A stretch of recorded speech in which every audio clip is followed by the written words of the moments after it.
So what made you volunteer for Ghana? Pick Ghana? I basically wanted to use my skills, my experience, my background to help in a country such as Ghana, because this is my third trip to Africa.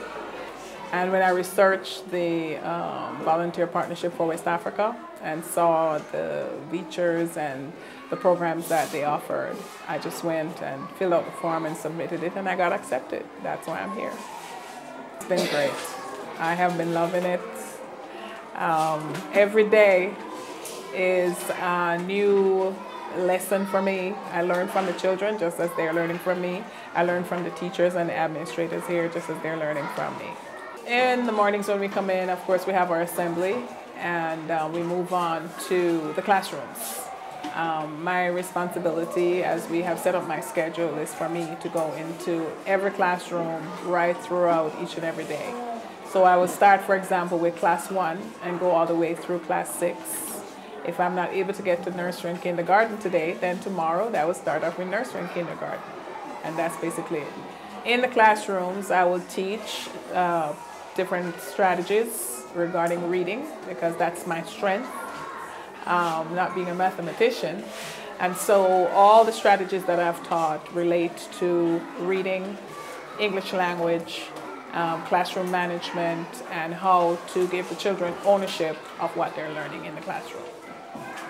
In discussions with administration, I asked, since my background is basically helping teachers on my campus in the US, a lot of orientation and professional development are there in the areas that they would like me to help with.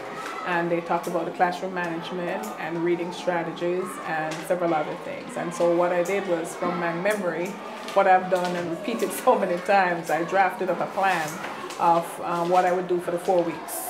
In terms of discipline, I have noticed that the children will listen. For the most part, you tell them to stop, and they will stop.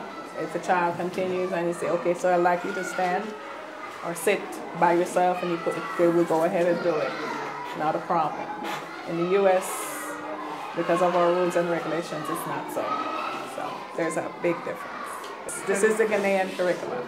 And that's what you teach? And that is what I use, because although I know what I know from the US, I did not want to divert from what they are already teaching the children.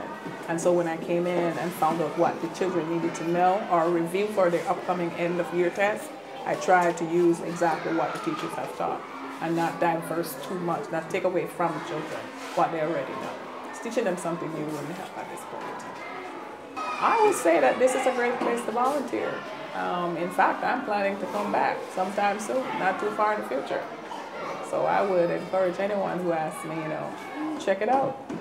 It's a great place to come to. If I could give one piece of advice to a future volunteer, it would be to come with an open mind, be flexible, and have fun with what you're doing.